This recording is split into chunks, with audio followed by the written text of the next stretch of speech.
comes in, the only replacement, you believe, for the Celtic manager's position. And it was a difficult season through the fact that there was a long period of time where you didn't play games. But again, looking through that particular chapter of your book, some of the signings that Billy McNeill made that season were really important, weren't they? And what was your recollection of some of the young guys he brought in? Well, it was good timing, I suppose, from Billy's point of view, that Roy Aitken, for example, he had already been in the team, but he was just still maturing as a player, and you knew that he was going to be a big player for us. George McCluskey, again, Tommy Burns, they had been in and out the team, but they were beginning to flex their muscles, and they had a lot to do to help the team that we had now. I think Billy also brought back Bobby Lennox for a third time, a second or a third time, and he was terrific. You know, he was a player from the past, but all the other players in the dressing room would look to him, and Bobby still was fit, and he would give 100%. So, and Vic Davison as well was brought back in, another former player who was a good player, and he came in. So Billy probably realised that we needed some experience as well, and then of course he made two very good signings with Murdo MacLeod coming from Dumbarton and Davy Provan coming from Kilmarnock, and both of the guys hit the ground running. So the momentum started, and with about, I don't know, 6, 7, 8 games to go, we had a lot of, you know, 1-0s and scrapes and stuff. You know, we weren't playing fluent football, scoring 5 goals every game. It was just sheer guts, digging out results. But sure enough, it got right down to the last game where they couldn't have written a script. The last game of the season, Celtic beat Rangers at Parkhead, and Rangers just needed a draw, and we needed to win. And then it was just an amazing game. You just couldn't have written it. We got Doyley sent off at that time, where I felt as if, oh, how are we going to come back from this? But we did. The players played just so good. Played out their skins. The crowd were behind us. I've never heard the crowd get behind us so much as that game. I can't believe it. And they just lifted us and took us to victory. Yeah, it was a fantastic game. It will forever be known as the 4-2 game, or when 10 men won the league. Now, after that, once again, were you thinking, going into the following season, that Billy could perhaps strengthen? You mentioned in the book that all you needed was a prolific striker. You, in fact, were the top goal scorer that season in the league. Yeah. Did you think Billy would bring a top-class striker in, and then you could maybe push on again to get your run in Europe? Well, we had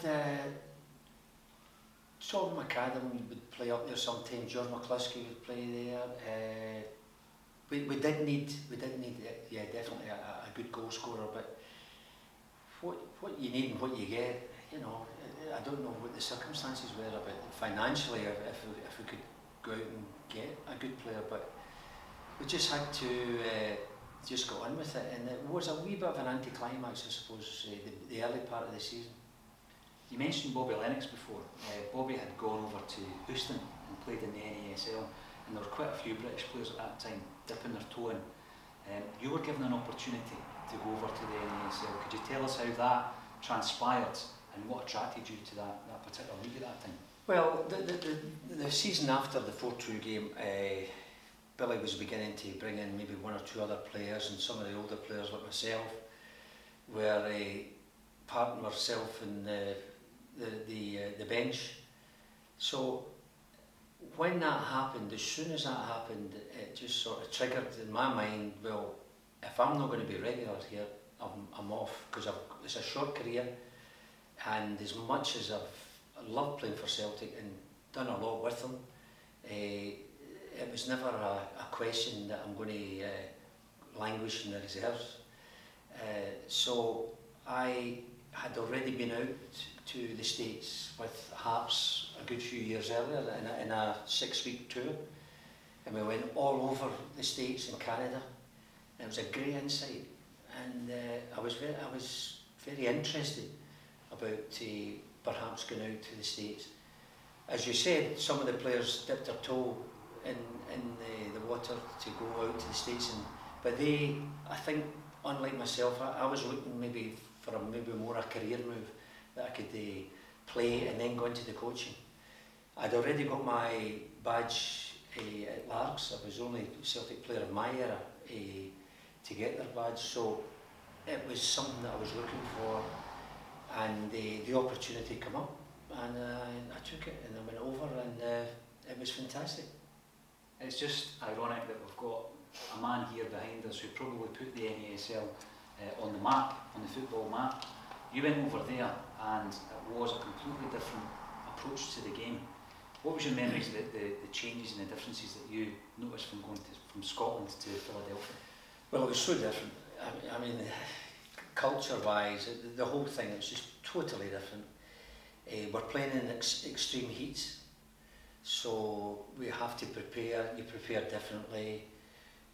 Where in Scotland we'd have a pre-match meal, say 3 hours before the game, and it might be steak, which is, now people would laugh at us that we actually eating steak 3 hours before a game.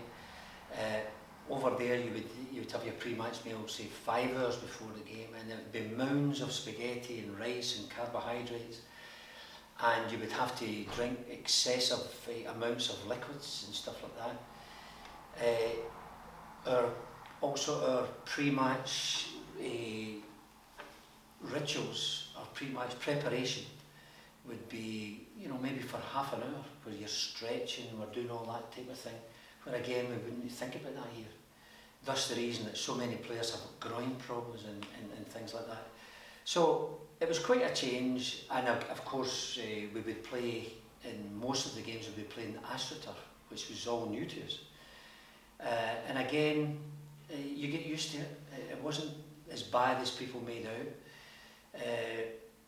There was so much more razzmatazz. The Americans know how to sell, and they would have the likes of double headers where you would buy a ticket to see your team, and then there might be the Beach Boys might be playing right after the game. So you've got the joy of watching your team for 90 minutes. There's a wee break, and then it's a musical, extravaganza. So there was so many different, and it was interesting as well. It was huge, and we're going to see these different places, and so we're on the road for so many times, maybe sometimes 10 days at a time. But it was interesting. It was new, and I wanted to see it all. You mentioned the double headers, which I thought were brilliant, because it used to pull in crowds of 15,000, 60,000. Philadelphia Fury had a bit of a rock and roll background. Their backers were all in the music industry. However, they sold them to a big brewers over in Montreal. So that was the next stage of your career. So could you explain to us how that came about with the sale and your move from America to Canada? Well, what was the norm there for certain teams would, as I say, they would just go down, and that means they would just go out of operation. And then another city would buy the rights from the NASL. So this would go on. It's just par for the course. It was the way it was in America. And our franchise was bought by Molson Breweries in Quebec, Canada. So the majority, or half of the players who were deemed good enough, went up to join the franchise. And right away, the difference in Philadelphia to Montreal, I mean, everything was done very professionally in Montreal. It was a big corporate company, Molson Brewers, the biggest brewers in Canada. And it was exciting times, and we were bringing in some good players to help the others that we brought in. And I played the first season, and everything was good. We got great crowds, and it was everything was going well. And then I took over as assistant coach, and basically the general manager was looking for me to develop the club. I stopped playing. I took the assistant coach's job because I contacted hepatitis, so I was out for about 6 weeks, and then as I was about to get my fitness back, I'm in the throes of getting my fitness back, ready to go back in, he came to me and said, look, we know all about your history at Celtic and all the stuff that you do, and you've got your coaching pad and stuff. Would you take this job and help us, if you like, at grassroots level? So as I was saying, the fact is I went over there to coach in the first place, so this was an opportunity. I thought, yeah, take it. You've played, give up the game, playing wise, and I took this. So it was most enjoyable. I was doing, bringing young guys in and coaching and going about Quebec, basically trying to blow the trumpet for Montreal Manic. And then within a short time, the head coach was sacked and I took over as head coach. And we did well. We had a good season, and everything was just going. It couldn't have gone any better. There was talk, or it was definite that we were going to, at the end of the season, we were going to turn into Team Canada. So that would be that's the Canadian national team. So it was all going well until the fateful day when we heard that the league was going to fold at the end of the season. It's interesting, Andy, that you brought in a massive youth development programme at Montreal, and you were looking at grassroots and you set up the reserve team for them. That went kind of against the grain over there because they were all about buying in big name players, the biggest in the world. With your experience over in the NASL, what kind of players could you name that you played against who were on the world stage? Well, every football club had 2 or 3 really well-known players, and that as well was very exciting, even for me. And I enjoyed playing against these players. My teammates, for example, in Philadelphia, was John Dempsey, played with Chelsea, Tony Towers, Gordon Hill, Manchester United. We played against Franz Beckenbauer several times. Giorgio Canaglia, the New York Cosmos striker, Italian striker. Johan Cruyff, I played against him. Gerd Müller. The list just goes on. And these players, some of them maybe passed it, but a lot of them were not past it, and they still wanted to win, and they still had the personal pride, and they gave 100%. So, it was. I know a lot of people thought maybe over here that it's a bit Mickey Mouse stuff, but it wasn't. And we played in a lot of good games and a lot of good players over there. Again, a very interesting aspect to that part of your story is that you were able to bring in some of the guys you had been coaching in the reserve team.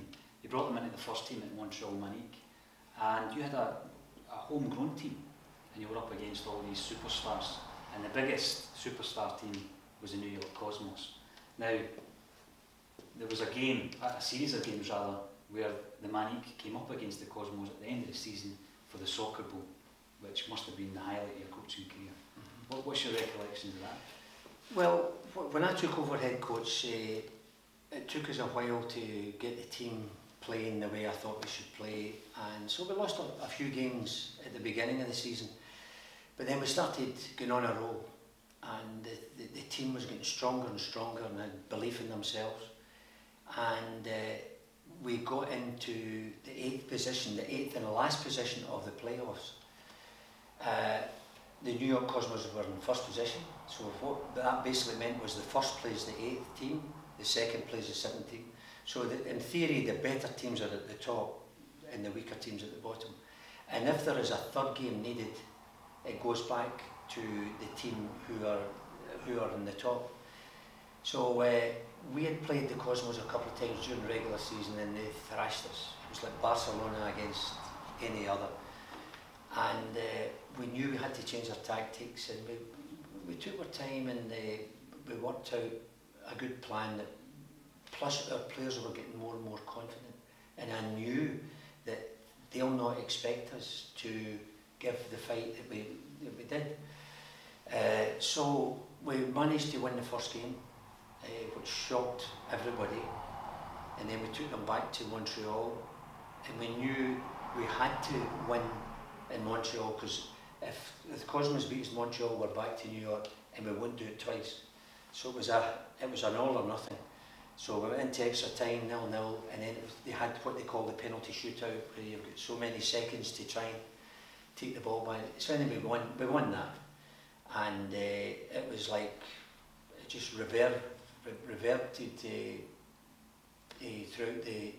NASL, and I think that was probably the reason for the demise of the NASL, because we put the Cosmos out so early in the playoffs. But it was a great team we had, and great memories, really great memories.